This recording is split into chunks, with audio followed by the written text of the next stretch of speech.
of Allah's justice. All right? So two major factors covered in terms of intizar, ma'arifat and certainty. एक सवाल भेजे मोहम्मद वाले मोहम्मद पर.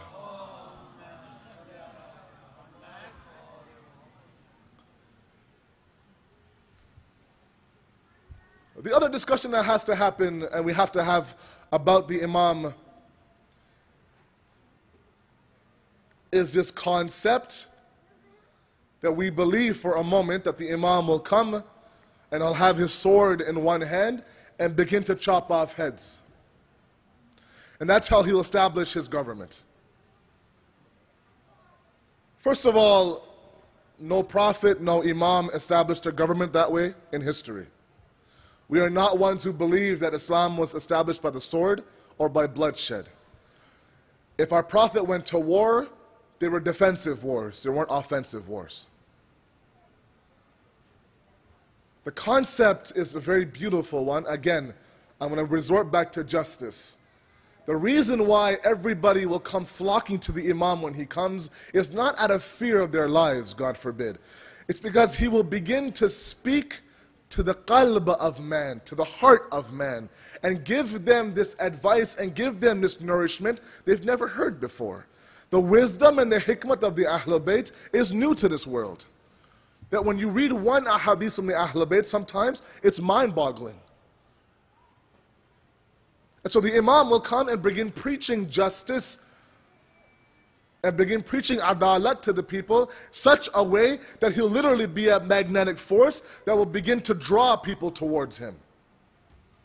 And yes, there are people who stubbornly will not accept what he's saying. They've existed already in history and they will always exist.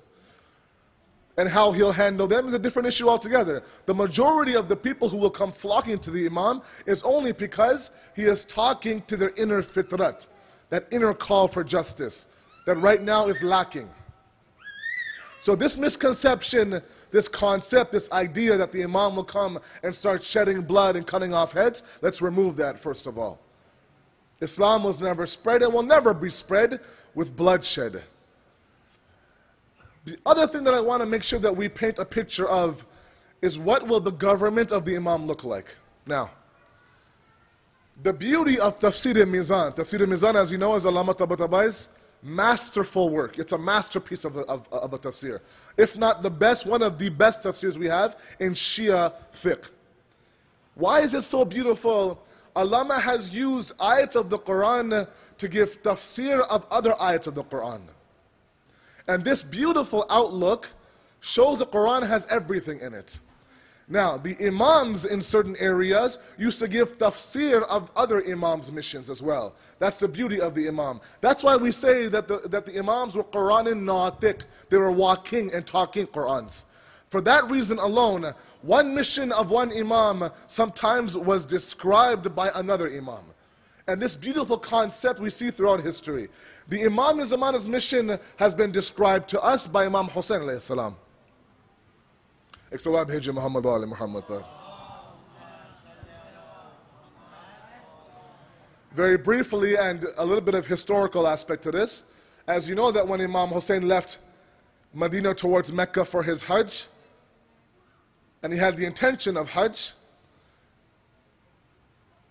when it was made aware to him that there was this plot to assassinate him by Yazid, he left Mecca and made his way towards Kufa and eventually towards Karbala. In Mina, he stopped and gave his famous khutbah in Mina, if you've ever heard it before. This khutbah is very famous. It's online. And in that khutbah, he paints a very beautiful picture of what an ideal society, according to the Ahlul Bayt, should look like. In the end of the khutbah, he talks a lot about this concept of look. And in fact, you know, the strategy sometimes of the Ahlul Bayt is very nice. They would go from talking to the people and then talking directly to Allah. They would say, oh people, and then as if they would turn their attention towards God and say, oh Allah, and make the people a witness of this conversation between them and Allah. Beautifully, beautifully put. At the end of the khutbah, he says, "Oh Allah, understand that we don't rise up against these oppressors for government, for power, for greed, or for anything else." You know, one of the labels and one of the accusations put on Imam Hussein was the fact that he went to Karbala to gain government and gain power. Any logical person will tell you that you don't send women and 200 children with you to try to gain power and greed and hukumat and government. So obviously his mission was not that. So here in his khutbah he makes it very clear that we, and he's referring to his family and the Ahlul Bayt, we do not uprise against the oppressors for anything but 4 pillars. And these 4 pillars becomes the pillars of a society and a government led by an imam. So again, we can imagine what will the government look like according to our 3rd imam is what our 12th imam will establish, inshallah. Because you know, beyond Imam Mawla Ali's 4 years of khilafat, no other imam really had the hukumat in their hand. And those 4 years he was busy going to war with people. So really this 12th imam of ours will be the first imam who will have this government under his control. And so Imam Hussein paints this picture of what a government led by the imam will look like. 4 pillars, and those 4 tomorrow we'll discuss one by one, inshallah.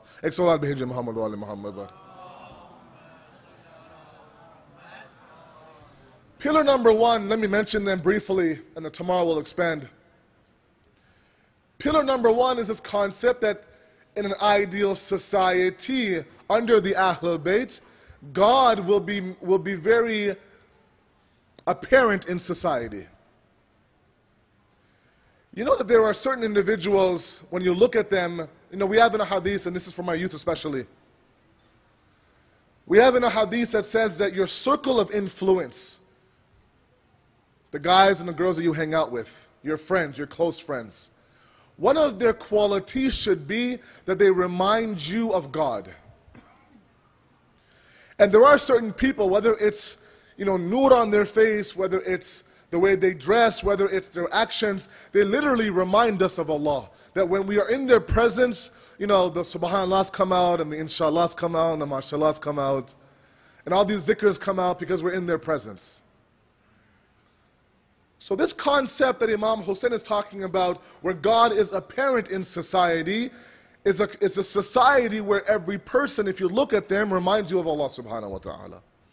And again, we'll build on that tomorrow to see exactly how we can achieve that, if we don't have it. Number 2, the second pillar, is this idea of islah in the ummah. I mentioned the first night that we mourn Imam Hussein like no other nation mourns. That we take pride in the fact that we are the azadars of Imam Hussein. We come out every single year, we mourn Imam Hussein, and one of the parts of his mission was the islah of the ummah of his grandfather, the reform of the ummah of his grandfather. And every step of the way in his travel, every khutbah that he had, he made it very clear to everybody that this is what I'm going for nothing else. I want to make sure there is reform in our communities. And tomorrow we'll talk a little bit about reform, inshallah. Number 3, and the 3rd pillar that Imam Hussein mentions in this khutbah, is this concept that the mustaza'afin feel like somebody is there to support them. The oppressed feel supported, the weak feel supported, the misfortunate feel supported. And again, today we can see that those people who have nothing but du'as, wherever they go there is bloodshed and injustice. They have no idea that if they go for Salatul Jum'ah and they come back, whether or not they'll be there, their home will be there, no idea. I mean, we live comfortably here in the West, alhamdulillah, but there are people on that side of the ocean that don't have that comfort. And Imam Hussein is saying one of the pillars of an Islamic society is that these people who have nothing but du'as should feel support from you and I who can do something about it. Number 4 is this idea of living a life according to the sunnat of the Ahlul Bayt.